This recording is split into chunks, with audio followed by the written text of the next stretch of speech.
तो जांजगीर चांपा अंतर्गत temple city Shivri Narayan में कनौजिया कुर्मी समाज के धर्मशाला भवन के लोकार्पण करने के लिए प्रदेश के मुखिया भूपेश बघेल पहुंचे हैं, जहां सबसे पहले भवन का लोकार्पण किया गया। उसके बाद मेला ग्राउंड में बने मंच पर पहुंचे उन्होंने भगवान नर नारायण के छाया चित्र पर पूजा अर्चना कर कार्यक्रम का शुभारंभ किया। इसके बाद मेला स्थल पर कार्यक्रम में पहुंचे और कनौजिया कुर्मी समाज की धर्मशाला का लोकार्पण भी किया है। इस दौरान मुख्यमंत्री को कृषकों का प्रतीक चिन्ह हल भेंट किया गया। कुर्मी समाज कृषक समाज के रूप में जाना जाता है, इसको वे अपने समाज के प्रतीक चिन्ह के रूप में देखते हैं। मुख्यमंत्री से महंत राम सुंदर दास ने शिवरी नारायण में पुलिस अनुभाग बनाने की मांग की है, जिस पर मुख्यमंत्री बघेल ने यहां पुलिस अनुभाग बनाने और शिवरी नारायण में बन रहे मिनी स्टेडियम का नाम शबरी माता के नाम पर रखे जाने की घोषणा की है। साथ ही 20 बिस्तर वाला अस्पताल के निर्माण जल्द प्रारंभ होने की भी बात कही है। सीएम ने कहा कि गौठानों में छोटे छोटे उद्योग धंधे स्थापित किए जाएंगे, जिसके गांव की बहु बेटियों को रोजगार मिलेगा।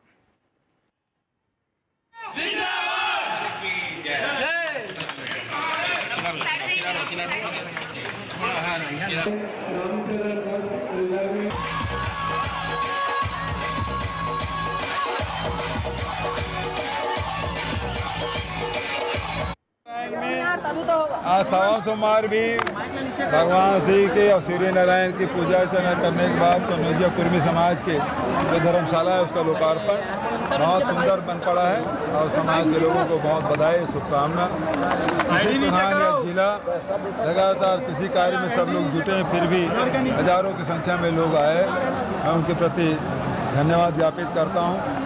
बारिश भी अच्छी हुई है, जिससे यहाँ से फसल भी ठीक है। तो 30 बिस्तर अस्पताल के अब एएस स्वीकृत हो जाएगा, बहुत जल्दी टेंडर लगेगा। 30 बिस्तर अस्पताल भी बनेगा, एसडीएम कार्यालय भी खुल गए, अब एसडीओपी के कार्यालय भी खुलेगा। तो इस पर तमाम जानकारी के लिए छत्तीसगढ़ के स्टेट एडिटर स्वरूप भट्टाचार्य इस वक्त हमारे साथ फोन लाइन पर है। स्वरूप, क्या कुछ मामला है, क्या अपडेट है इस पर? देखिए, लगातार अभी जो विधानसभा सत्र के समाप्ति के बाद ये मुख्यमंत्री भूपेश बघेल का शिवरी नारायण का पहला दौरा था और शिवरी नारायण को टेम्पल सिटी कहा जाता है। और सबसे बड़ी बात यह है कि महंत राम सुंदर दास जी की काफी इच्छा थी कि कनौजिया समाज के जो भवन का लोकार्पण वो मुख्यमंत्री के हाथों हो, इसलिए मुख्यमंत्री ने भी सहमति जता दी। मुख्यमंत्री के वहां पहुंचते ही लोगों की सबसे बड़ी जो आशा होती है कि प्रदेश के मुखिया यदि किसी स्थान पर पहुंचते हैं तो सौगातों की झड़ी लगी।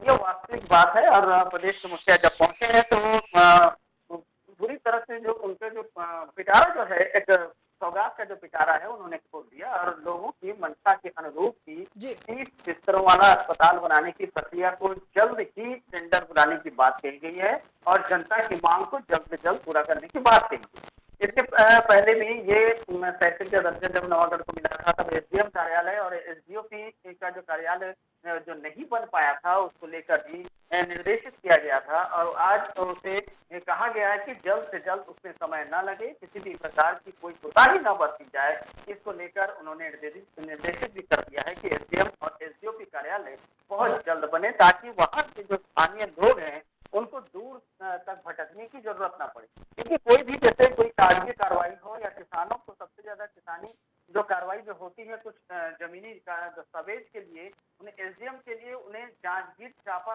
तक उन्हें जाना पड़ता है, जो काफी दूर है शिवरी नारायण और नवागढ़ से।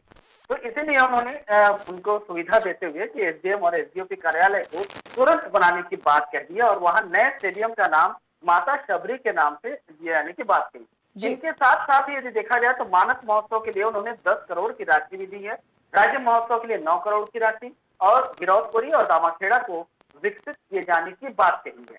तो इससे साफ जाहिर है और कि गोधन न्याय योजना को लेकर भी उन्होंने बहुत सारे उनके फायदे भी गिनवाए और सबसे बड़ी बात जो है आज गौमूत्र खरीदी को लेकर भी उन्होंने कहा कि सरकार 2 रुपए में गोबर खरीदी कर रही है, अब 4 रुपए लीटर में गौमूत्र की खरीदी कर रही है, यानी 2 दूने 4।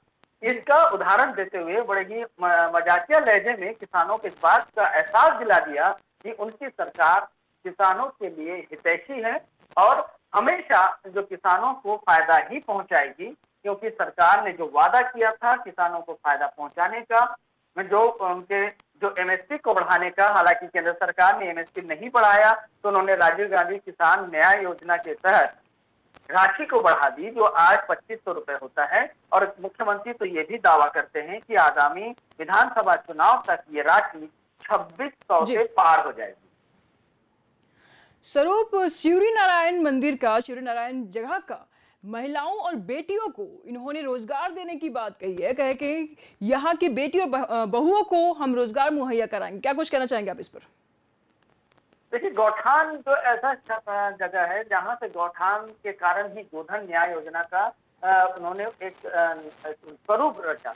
जो गोधन न्याय योजना है, उस गोधन न्याय योजना के तहत पूरे राज्य भर में गौठानों का निर्माण किया जा रहा है और इन गौठानों को निर्माण के लिए किसानों को भी फायदा हो रहा है, उसके साथ साथ महिला स्व सहायता समूह को भी रोजगार मुहैया इसके दौरान कराया जा रहा है जी। इसके दौरान यानी किस तरह से कि जो वर्मी कंपोस्ट जो है, गोबर जो खरीदी की जा रही है, जिसके लिए सरकार 2 रुपए किलो के हिसाब से किसान और गौपालकों से 2 रुपए किलो में गोबर खरीद रही है, उस गोबर से ही वर्मी कंपोस्ट बनाया जा रहा है। और वर्मी कंपोस्ट बनाने के लिए महिला स्वयं सहायता समूह को इसका पूरा काम और उनको सौंपा गया है।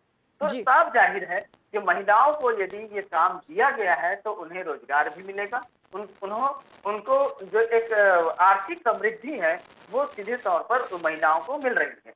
तो यही कारण है कि रोजगार मुहैया कराने की बात बहु बेटियों के लिए उन्होंने कही है, ताकि और छोटे छोटे जो उद्योग धंधे हैं, देखिए गौठान जो बनाया गया है, अब जैसे गौमूत्र इकट्ठा करने वाली बात है, तो वो भी स्वयं सहायता समूह के द्वारा ही किया जा रहा है।